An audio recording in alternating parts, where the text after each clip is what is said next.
제목이 시사하는 바와 같이 하나님에게 열심이 있다고 하는 것입니다. 우리가 뭐 어떤 국가적인 열심, 또는 어떤 집단들의 열심, 또 개인들의 열심, 이런 것은 우리가 이해를 하고 볼 수 있는 상황이지만은, 그러나 만물을 창조하신 전능자, 전지자, 무소부지하신 하나님이 열심을 낸다. 왜 열심을 내실까? 그분의 뜻을 완성하기 위해서 열심을 낸다는 것입니다. 그 가운데서 이스라엘의 남은 자가 이제 돌아올 수 있도록 하나님의 왕국의 구성 요소 중에 제사장 민족으로 선택받은 그 이스라엘이 회복될 수 있도록, 그들이 완성될 수 있도록 하나님이 열심을 내신다는 것입니다. 하나님이 열심을 내셔서 이를 기필코 성취하신다고 말씀하신 것은요, 그 내용이 굉장히 중요하다는 것을 나타내고 있는 것이고, 중요하지 않은 것을 하나님이 열심을 내실 이유가 없습니다. 그런데 열심을 내어서 완성한다고 말을 한 것은 뭐 민족이나 어떤 인간이나 어떤 과학의 힘으로는 결단코 완성되지 않는 일을 전능자 하나님이 특심을 내셔서야만 완성될 수 있을 정도로 인간 판단으로는 거의 불가능의 일을 하나님이 자신의 오른팔을 의지하여 성취하신다고 한다는 것입니다. 그러니까 두 가지죠. 일하시는 그 내용이 아주 중요한 일이라는 사실과, 두 번째는 사람의 힘으로나 그 어떤 과학의 힘으로는 성취하기에는 불가능한 일이라는, 난해한 일이고 힘든 일이라는 것을 말해주고 있습니다. 하나님 열심을 내어서 기필코 이룰 것이다 하고 얘기한 것은 중대 사안이겠지만은 그 일을 완성하기에는 인간의 노력으로는 되지 않고 하나님의 열심을 통해서 이루어진다고 하는 것입니다. 그러면 우리가 그 일에 대하여 무관심하거나 결심치 않는다고 하면은 이것은 죄가 되는 것이죠. 심지도 않은 데서 거두고 뭐 그런 얘기를 한 사람이 있었어요. 그러니까 하나님이 열나신 겁니다. 왜냐하면 하나님은 그냥 구경만 하시는 방관자가 아니라 자기 일을 완성하시기 위하여 독생자를 뭐 희생시키시면서까지 열심을 다하여 성취하시고, 그러니까 성경에 보게 되면은 제7일 안식일이라는 말이 있어요. 이것은 솔직히 말해서 하나님이 안식하는 날입니다. 근데 그 날이 아직 오진 않았습니다. 왜냐하면 지금은 예수님이 말씀하신 것처럼 아버지가 일을 하고 계시니, 그게 노동입니다. 노동하고 계시니 인자도 이 땅에 온 것은 아버지의 뜻을 완성하는 것이 내 일이다. 그게 내가 먹을 양식이다라고 요한복음 4장에 등등 많은 기절들에서 말씀을 하고 있는 겁니다. 그러니까 제7일 안식일도 결국은 인간을 위한 안식이라기보다도 하나님께서 자기 뜻 일을 끝내시기 전까지는 노동하시고 열심히 어떤 일을 추진하고 계신다는 것을 말씀하고 있기 때문에, 달란트를 주시거나 문화를 받은 자들이 착하고 충성된 자가 네가 그 맡은 일이 그게 작은 일이거든요. 그걸 네가 충성했은즉 그 왕국을 너에게 맡기겠다. 그러니까 누가 하나님 왕국에 들어갑니까? 하나님이 힘쓰시는 일에 우리도 힘을 쓰고 협력을 해야 될 것을 성경은 말을 하고 있는 거죠. 근데 한 문화 받은 사람이 한 문화 그대로 수건에다 쌓아놓았고 한 달란트 받은 사람이 땅속에 묻어놓았다고 하는 것은요, 하나님이 무엇을 그렇게 특심히 행하시고 노동하시고 열심을 내시냐에 대해서 관심이 없는 겁니다. 구약성 영어대에 보면은 여호와의 일에 열심을 품지 않는 사람은 저주를 받는다. 뭐 사사기에도 있고 어느 성경 기절에도 있습니다. 그 전에 우리는 무슨 일을 그렇게 하나님이 열심히 행하시는가? 이스라엘 상황이 녹록하지 않구나. 그 정도로만 생각을 해왔습니다. 그러니까 여러분, 하나님께서 아담을 만드신 이유가 에덴 동산에서 그냥 이렇게 행복하게 살도록 짝을 맺어주시고 거기서 하나님과 산보하면서 교제를 하는 그런 낭만적인 생각을 할 수도 있었습니다. 잘 모를 때.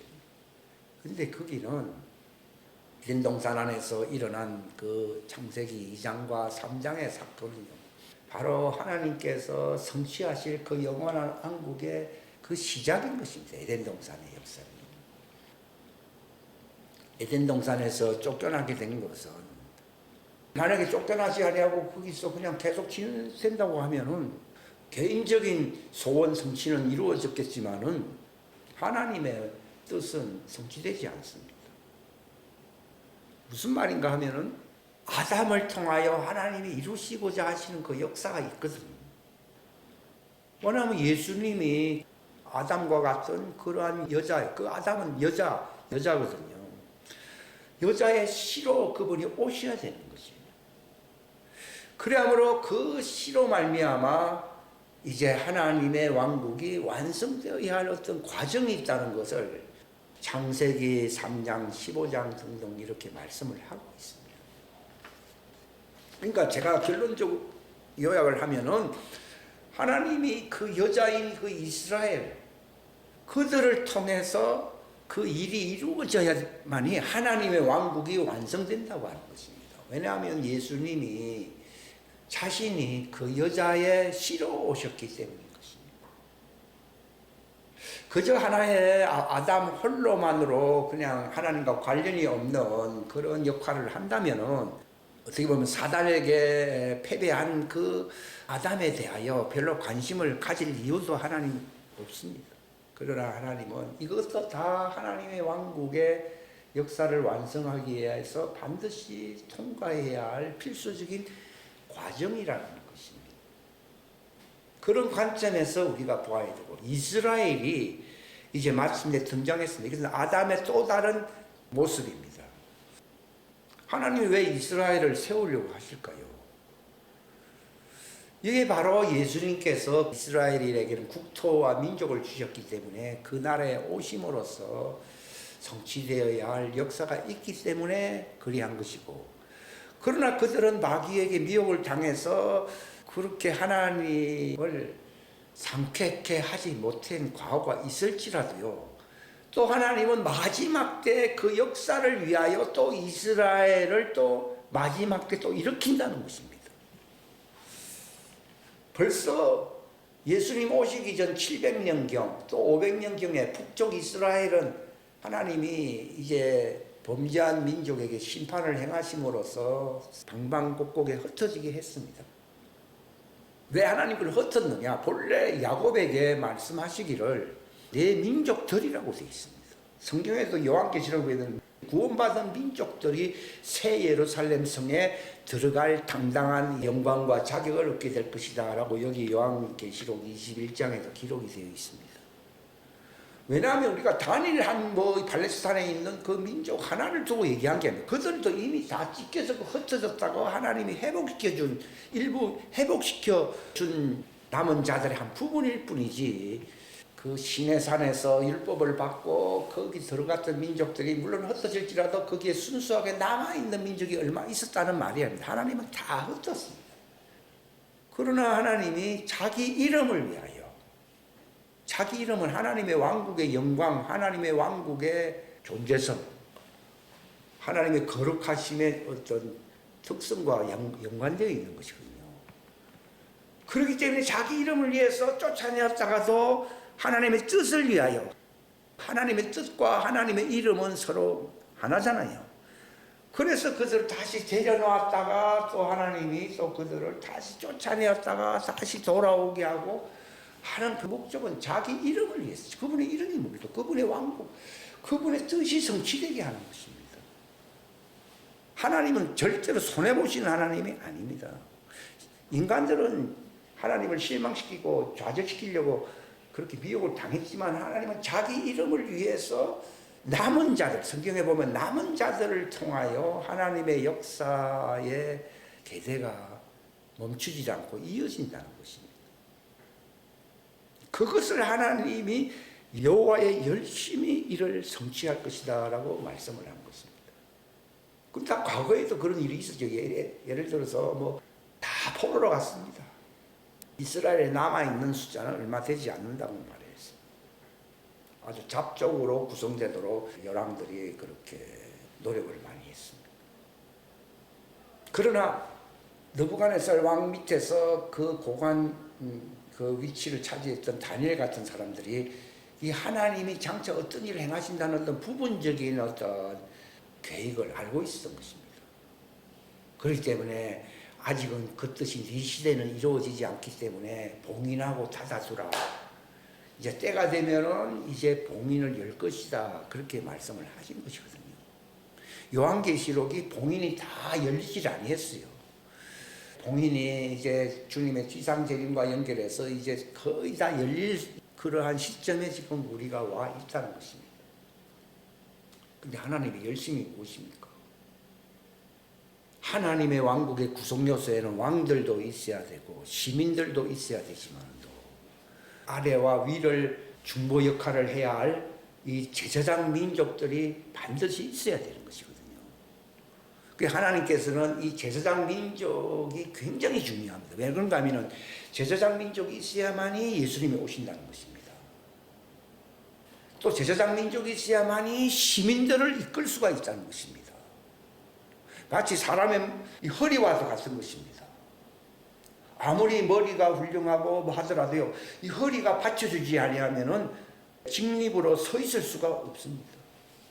그런 것처럼 이 제사장 민족이라고 하는 그 이스라엘이라는 존재는 하나님의 왕국에서 상부를 받쳐주고 하부를 연결시킬 수 있는 굉장히 중요한 위상에, 이건 제가 뭐 중요하다고 느꼈고 연구했기 때문이 아니라 하나님의 왕국의 존재의 필연성을 위해서는 반드시 그들을 보존해야 할 필요가 있는 것입니다. 하나님이 눈에 보이지 아니하는 영적인 왕국을 세울 것이라고 얘기했다면요, 성경을 꼭 기록할 필요가 없어요. 하나님은 영이시고 또 그분은 영계의 하늘에 계신 분이시기 때문에 거기에 영계에 계셨던 분이 누구십니까? 요한일서 5장에 보게 되면은 하늘에서 정언하신 세 분이 있다고 했습니다. 아버지와 말씀님과 예수님이죠. 태초의 말씀과 성수님이 고스, 생명의 성령님이 계셨더라.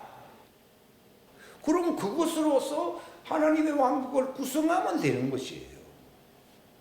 그러나 하나님은 비교되지 아니한 마치 하나님의 분신들로만 아버지와 말씀과 성령님이라고 표현한 것은 다 하나님의 분신들이죠.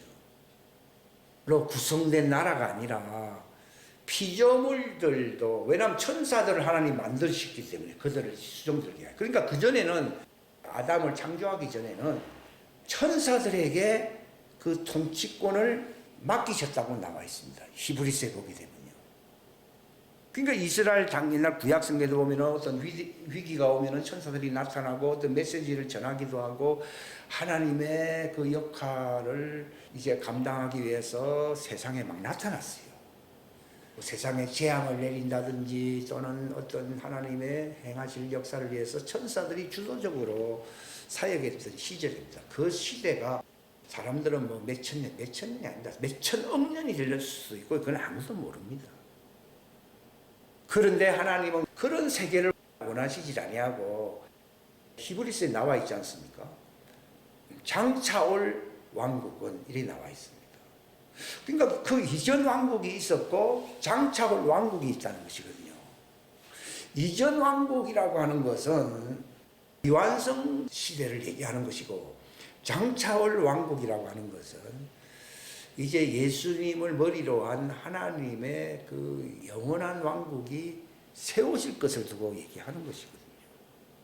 지나간 왕국에는 천사들이 어떤 주도권을 잡고서 행하였을지라도 장차 올 왕국은 사람들에게 맡긴다 이렇게 나와 있습니다. 사람들에게. 그러니까 이게 영원한 하나님의 왕국의 모형이 머리는 예수 그리스도, 그분의 몸은 하나님의 자녀들, 신부들, 그리고 그들을 수종드는 제사장 민족인 이스라엘의 남은 자들. 이제 그들에게서 통치를 받을 모래와 같이 많은 시민들. 그걸 하나님이 창세전에 이미 구상을 하고 있었던 것이에요. 구상을 하고 있었고. 그리고 하나님의 통치권의 머리가 되는 그 체제는 창세전에 이미 그리스도 안에서 이미 예정된 것이에요. 영적인 세계만이 아니라 에베소서 말씀에 인용하면은 하늘에 있는 것과 영계에 있는 것과 땅의 것, 이게 물리적인, 이게 현상적인 세계, 물리적인 세계, 그러니까 통합되게 하는 것이다 이렇게 나와 있습니다. 그래서 영원히 생활이 가능하게 하는 그 체제를 이루겠다는 것입니다. 우리가 생각하는 수준하고는요 상당히 높은 것입니다. 내 생각은 너희 생각과 다르며 이렇게 이사야 55장에 말씀을 하신 것입니다. 그러니까 영계와 자연계가 이렇게 연합되게 하기 위해서 하나님이 창조하신 존재 중 가장 중요한 존재가 이스라엘입니다. 그 제사장 민족이요, 그게 아담입니다. 그러니까 하나님이 행하실 일은 이 이스라엘을 어떤 모양으로 완전하게 시키느냐 하는 것이 하나님의 노동이고 하나님의 열심을 가졌던 주 내용이라고 하는 사실입니다. 본래 하나님의 자녀들은요, 그 기원이 예수님의 말씀 안에 있었던 자들이거든요. 그러나 그들도 형상화되기 위해서는 여자들인 그 아담의 후예가 필요했던 것이죠. 예수님만 꼭 여자의 씨가 오셔야 되는 게 아니고. 그러니까 이거 정말 하루 종일 얘기해도 다 감당이 안 되는 엄청난 내용인 겁니다. 실상은. 그냥 제목만 자꾸 넘고 지나가려고 그러니까 아쉬운 점은 많이 있습니다. 굉장히 중요한 내용이에요. 굉장히 힘들고, 왜냐하면 열심을 내야만 하나님이 성취한다. 인간이 열심을 내도 어려운 일인데 하나님이 열심히 하지 않으면 그게 이루어지지 않는다는 거죠. 그 내용이 뭡니까? 이스라엘이 하나님처럼 영원히 살 수 있는 존재가 되게 하는 거예요. 본래 예수님은 영원한 분이시고 그분 안에 있었던 선택받은 자들도 그러한 존재들이고, 그들로만 구성한다고 하면은 성경책이 필요 없고 또 세상을 따로 뭐 만든다 하는 역사가 필요 없다는 것입니다. 그런데 땅에서 난 자요, 어둠 속에 있는 자를 마치 빛의 사람들처럼 완전한 자로 하나님의 왕국의 중추 역할을 할 수 있는 존재로 만든다는 것이 사람 편에서는 거의 불가능한 일이고, 말 그대로 불가능이고, 하나님의 열심만이 이를 성취하신다는 것입니다. 그렇기 때문에 제가 말씀드리는 것은 그토록 하나님이 이루시고자 하시는 어려운 일인 이스라엘과 관련된 문제에 대해서 관심을 가지는 자가 하나님의 자녀라는 것입니다. 어떻게 그들이 완전한 자로 하나님의 아들들과 같은 모습으로 나타날 수가 있느냐 하는 것은 그 어떤 누구도 해결할 수 없는 문제인데, 이게 하나님께서 열심을 내심으로 성취하셔야 할 일이고, 이 일이 끝나면은 이제 천년왕국에 들어가게 되면 하나님이 기뻐서 막 휘파람을 부르고 막 갈대를 흔들라고 막 나오는 이유는요, 그게 이제 하나님이 그 일을 완성했기 때문에 너무 기뻐하셔서 숨길 수 없는 그분의 속내를 드러내는 겁니다.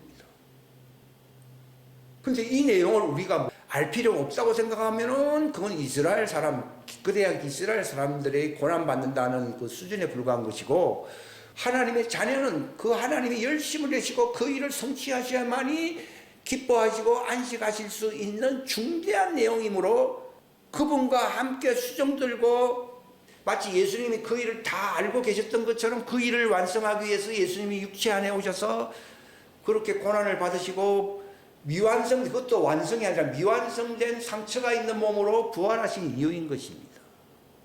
근데 여기에 대해서 열심을 내고 관심을 가지고 그 일을 위해서 중점적으로 기도하지 않는다면은 자녀 자격이 뭐 있다 없다를 떠나서 그건 하나님의 자녀가 아닙니다. 이 중요한 일이기 때문에 이스라엘이 불법을 행하고 결국은 떨어져 나가는 일이 발생할지라도, 그러나 남은 자들을 통해서 하나님께서 그 일을 반드시 이루셔야 될 그 열정을 하나님이 갖고 계신다는 사실입니다. 제가 첫 번째 질문은요, 여러분이 그 열심을 하나님처럼 가질 수 있느냐 하는 거예요. 잘 모르고 관심이 없는데 무슨 열심을 우리가 갖겠습니까? 근데 그것이 하나님의 자녀들이 이 땅에 존재하는 이유입니다. 그렇기 때문에 예수님의 제자들은 그분과 함께 태초부터 있었던 자들이거든요.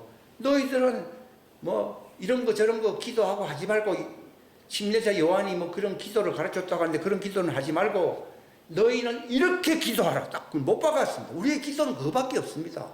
아버지의 이름, 그 왕국과 관련된 그 아버지의 이름이 완성됨으로써 영광스럽게 되어야 되는 것이고, 그리함으로 하나님의 왕국이 이 물리적인 세상에도 그 일을 위해서 역사하셔야 되는 것이고, 그래서 하나님의 뜻이 땅에서도 반드시 이루어져야 될 것이다.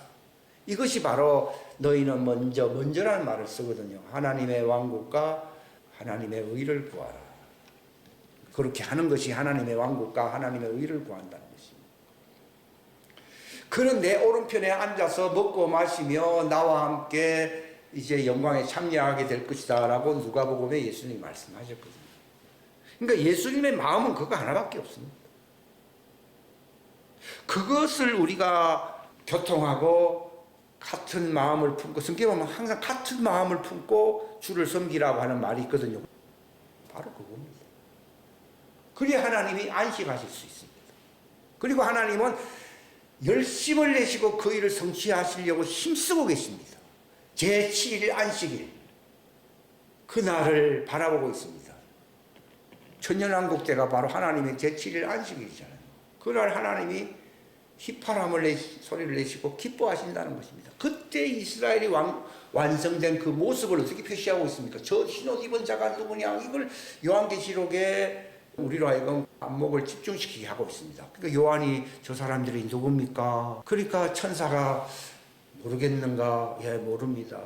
저들은 마지막 대환란을 통과하여 나오는 자들인데 그 고난 속에서 자기 의복을 씻어 깨끗이 희게 해서 나온 자들이다. 그래서 그들이 하나님의 왕자 앞에 서게 된다는 것입니다. 그래서 거기서 하나님을 영원히 섬긴다는 것입니다. 그러면 아버지가 오셔서 그들의 눈에서 눈물을, 얼마나 그 과정이 힘들고 어려웠던지 고통이 있었다는 것입니다. 그들의 눈에서 눈물을 씻어내고 그렇게 하신다는 것입니다.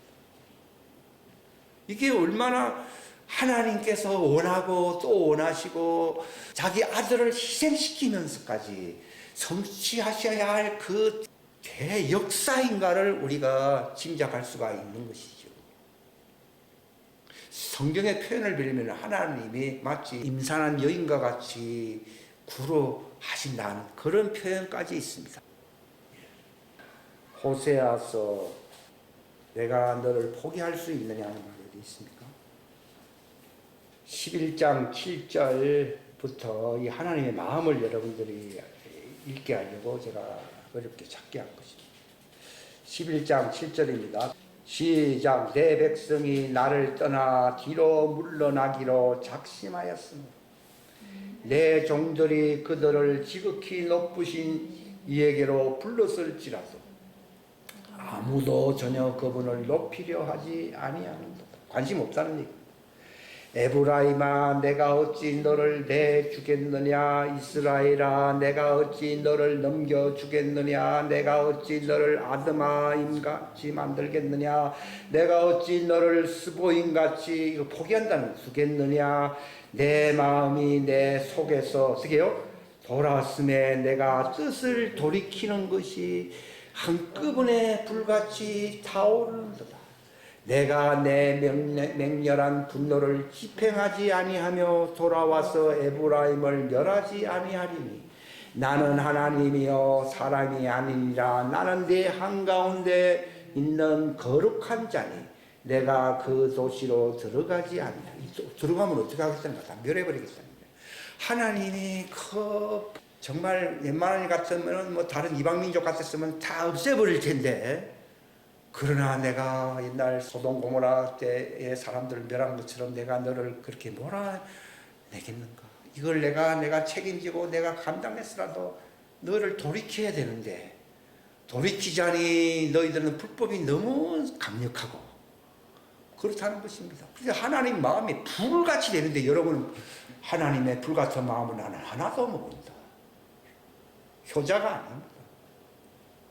그 하나님의 마음을 알고 있어야 된다는 것입니다. 제가 오늘 설교는요, 그 하나님이 어디에 집중적으로 관심을 가지고 열정을 내며 불같이 타오르는 그분의 마음을 우리가 어느 정도 알고 있느냐 하는 것입니다.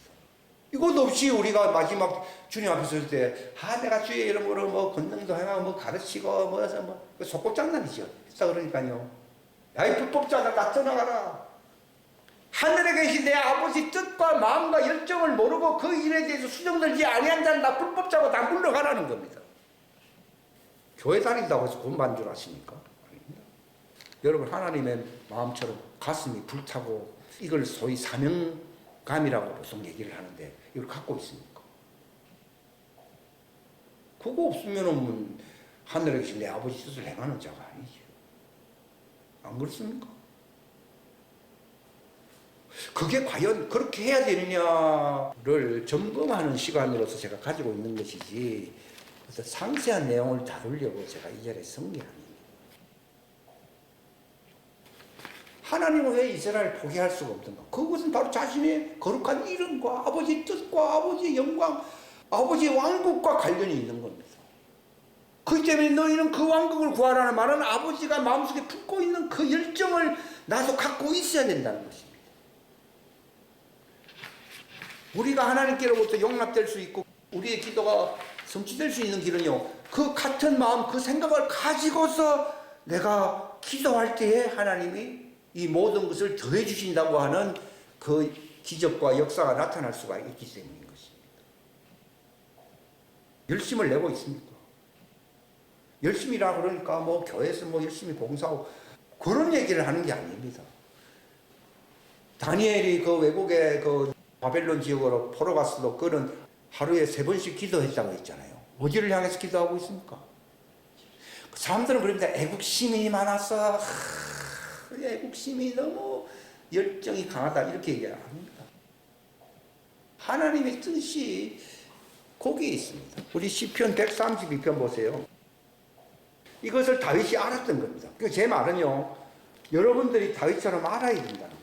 다윗도 이걸 알았기 때문에 아버지의 왕국과 그 이름 때문에 회개하면서 하루에 3번씩 기도한 것이지, 제가 애국자 심정으로서 잘 먹고 잘 살아야 되는데 힘든 세월을 보내고 그런 기도를 한 게 아니라는 것입니다.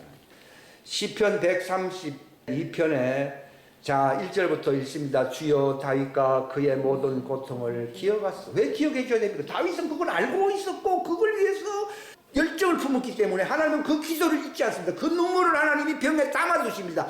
내가 뭐 집안 문제에 대해서 막 눈물 흘린 걸 하나님이 뭐 하나님의 왕국의 기도병에다 삼아놓습니까? 아닙니다. 저도 옛날에는요, 무슨 다윗의 고통을 뭐 하나님이 꼭 기억할 필요가 있는가 생각했습니다. 근데 그가 뭘 기도했기 때문입니까?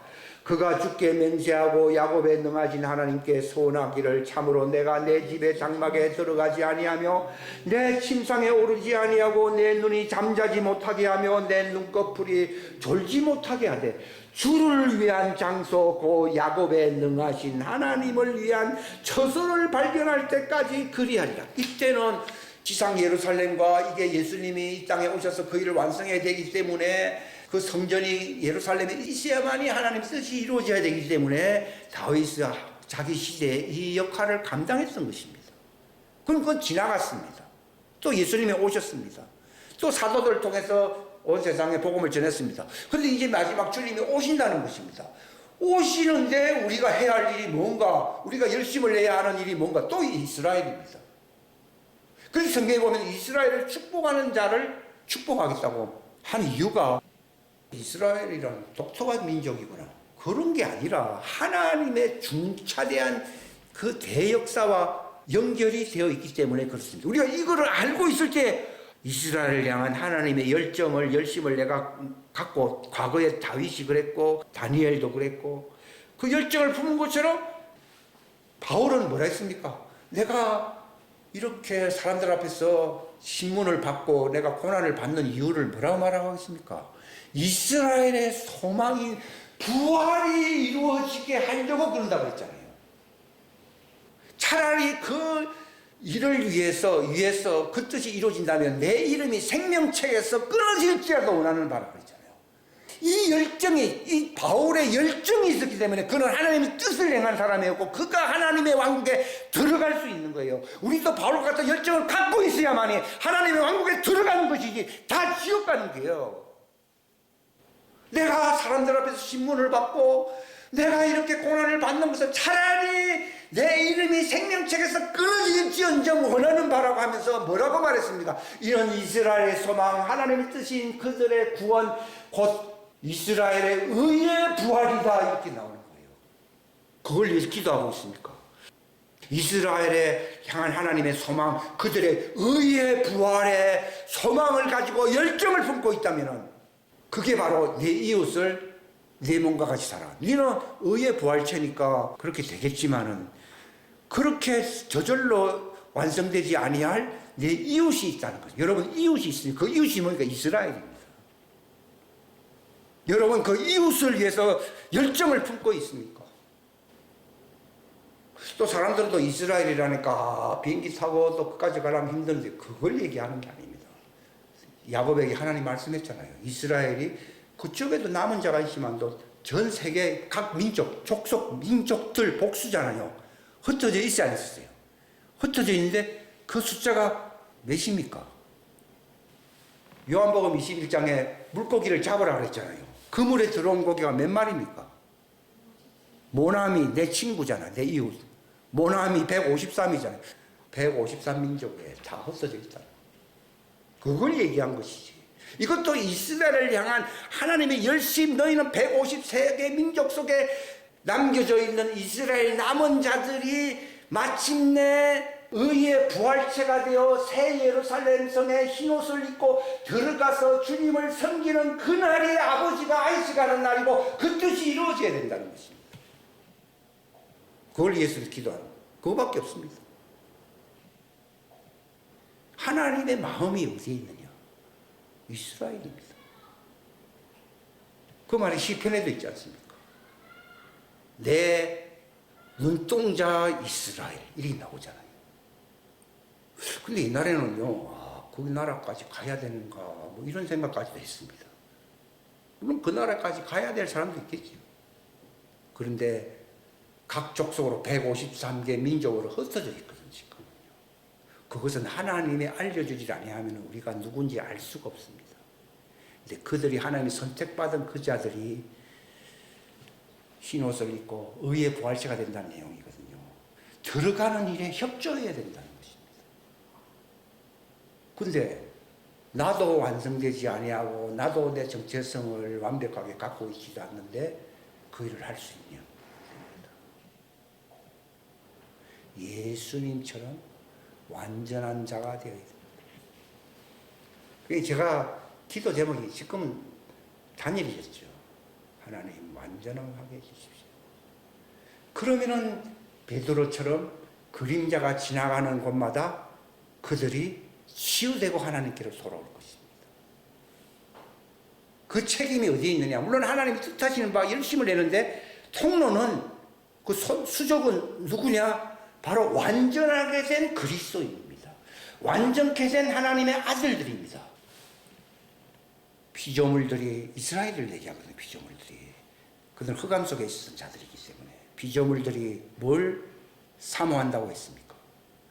하나님의 아들들이, 완전자 예수님과 똑같은 하나님의 아들들이 나타나기를 갈구한다는 것입니다. 그리하게 되면은 그들이 그 빛을 보게 된다는 것입니다. 문제는 지금도 우리가 빛이 되고 있지 않다는 증거입니다.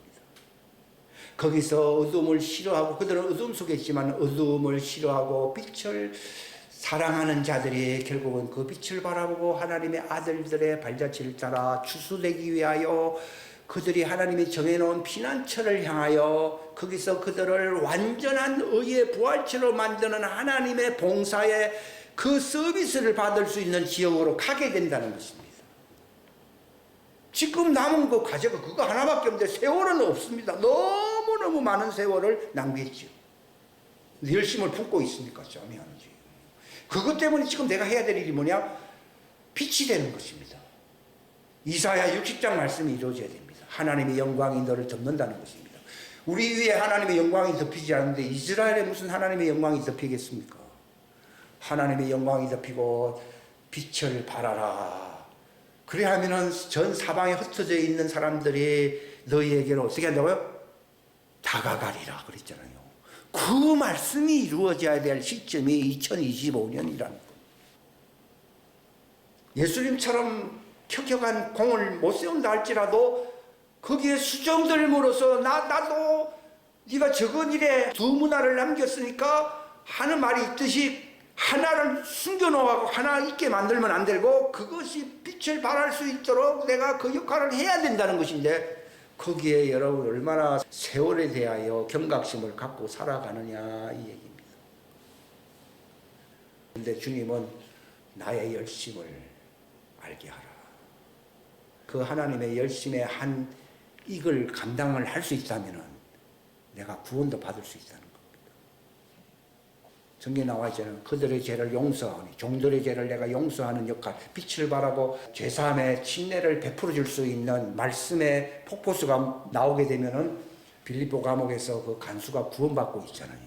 그에게서 막 생명 강수가 이렇게 흐르니까 다가와서는 형제들아 내가 어떻게 해야 구원을 받겠느냐 하는 일이 일어나야 된다는 겁니다. 그럴 때에 그들의 죄가 용서받음으로써 그들이 그 안식의 세계로 갈 수 있는 하나님이 치유하실 수 있는 그 세계로 갈 수 있는 길이 열린다는 것입니다. 그 역할을 해야 된다는 것입니다. 다른 내용이 아닙니다. 그 첫 번째는 내가 완전해져야 되는 것이죠. 옛날에는 저는 이랬어요. 하나님 다른 사람을 시키십시오 그랬습니다. 그럼 너는 이제 못 들어온다는 거죠. 너는 나와 관계없다는 것이죠. 그래서 과거에는 뭐 완전하게 된다 이런 말을 했었는데 좀 낭만적으로 생각했어요 저는요. 근데 네가 완전하지 아니하면 하나님의 열심을 가질 수도 없고 또 그 역할의 이걸 감당할 수도 없고 너는 버림을 당할 바울도 버림을 당할까 염려한다는 것처럼 나도 버림을 당할 수밖에 없습니다. 그걸 위해서 하나님이 예수님이 이 땅에 오셨을 뿐만 아니라 예수님이 고난받으셨고 아버지가 나를 보낸 것처럼 나도 너희를 이 세상에 보내는 것은 너희도 나처럼 그 역할을 감당함으로써 이스라엘이 회복되고 그 흰옷을 입고 이 왕국을 받들 그 많은 그런 존재들이 태어날 때 하나님이 안식하시고 기뻐하시고 하나님의 뜻이 이루어지고 너희들도 주인의 어디에 참여하게 된다고요? 그게 천연왕국은 주인의 즐거움에 참여하는 것이에요. 우리가 그 주인의 즐거움에 참여하는 그게 구원입니다. 그 일이 이루어져야 된다. 여기서 제가 말씀드린 한 가지는 하나님이 열심을 내고 있는 그 일이 무엇인가 여기를 알아야 되고요. 그게 그 왕국과 연결되어 있고 내가 이 땅에 하나님의 자녀라고 하는 증거가 뭐냐. 아버지처럼 그 마음을 품고 그 한 역할을 감당해야 된다는 것입니다. 그게 다니엘이었습니다. 그래서 다니엘이 그래서 하나님의 아들이에요. 요셉도 그 일의 한 역할을 감당해요. 왜냐하면 다 무너지는 이스라엘이었는데 굶주림에서 그걸 회복시킬 수 있는 자는 요셉밖에 없잖아요. 하나님이 자기를 보냈다고 했잖아요. 그 역할을 감당했기 때문에 요셉이 하나님의 아들입니다. 왜 노아를 하나님의 아들이라 부릅니까? 다 민족이 망할 때 다 멸망해야 되는데 방주를 만들어서 더 이렇게 하나님의 역사가 이어지도록 그 한 역사적인 한 역할을 감당했잖아요. 우리는 그런 역할을 감당 안 하고서 우리는 옛날 일을 구경하고 있기 때문에 나는 저절로 하나님의 왕국에 들어갈 것이다. 착각 중에 착각입니다. 그래서 하나님의 왕국에 들어갈 자가 없다는 것은 당신도 마찬가지고 나도 마찬가지고 그게 하나님 품고 있는 그 여호와의 열심을 품고 섬기지 아니하면은 버림을 당한다는 것입니다. 그러니까 바울이 그랬잖아요. 내가 비록 자원을 하는 마음으로 하지 아니할지라도 이것은 하나님이 내게 맡겨주신 일이기 때문에 공적으로 꼭 해야만 할 일이다. 무엇이 해야 할 일입니까? 이스라엘의 소망, 의의 부활에 이르게 하는 것입니다. 이걸 위해서 내가 죄수와 같이 이렇게 고난을 받고 재판정 앞에서 나를 변호하는 일이 바로 하나님이 간절히 원하시는 바 이스라엘의 소망, 의의 부활 때문입니다. 라고 사도행전 24장, 26장 두 번 기록되어 있습니다. 이것이 하늘에 계신 내 아버지의 뜻인데 그 뜻에 대하여 관심이 없는 사람은 천국 천자도 꺼내지 말라는 겁니다. 기도하겠습니다. 하나님 아버지 감사합니다. 시간이 흘러갔고 또 두서없이 이해하기가 어려웠지만 그러나 하나님이 열심을 내시는 그분의 사역의 주제가 무엇인가를 우리가 이것만큼은 알게 하여 주시고 하늘에 계신 내 아버지의 뜻대로 산다는 말은 바로 하나님이 열심을 가지고 성취시키는 이 대역사를 두고 얘기하는 것입니다. 문제는 이 일이 우리의 삶에 구체적으로 열매 맺기 위해서는 내가 예수님처럼 완전한 자가 되어야 되는 것입니다. 그래야 생명 강수가 우리의 그림자가 따라오듯이 흘러갈 것입니다. 바울에게서는 이 열정이 있었고 생명 강수가 흘러갔기 때문에 형제여 그의 이웃이 찾아와서 내가 어찌하여야 구원을 받겠나이까 했습니다. 다윗이 완전주의자가 되고 싶어서 한 게 아니라 하나님의 뜻이 이루어지기 위해서는 그분의 통로가 되기 위해서는 예수님의 완전함이 자기의 삶에 꼭 이루어져야 할 필수 주제임을 깨달았던 것입니다. 너희를 그리스도 안에서 완전자로 세운다는 이 사명 때문에 모든 고난을 담당하고 내가 열심을 낸다고 골로새서 1장에 바울이 말했습니다.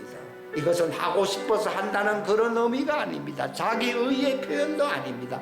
이것은 하나님이 모든 걸 제껴두고 그 열정을 가지시고 행하시는 그 일인 것입니다.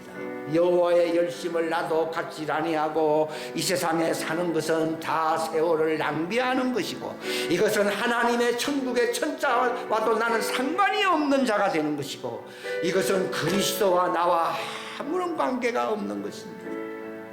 아담을 창조하실 때부터 이제 마지막 하나님의 14만 4천이 완성되는 그날까지 하나님께서 이 일을 어떻게 성취하고 계시는가를 우리로 하여금 알게 하여 주시고 우리는 방관자가 되지 않고 그분의 일에 구체적으로 어떻게 참여할 것인가에 대하여 우리도 고민하며 생각할 수 있는 시간들이 될 수 있도록 축복하시옵소서. 2025년도 하나님께서 원하시는 그 성취의 역사가 무엇인가를 우리가 알 수 있도록 도와주옵소서. 함께하여 주시기를 원하옵고 주 예수님의 이름으로 기도하옵나이다.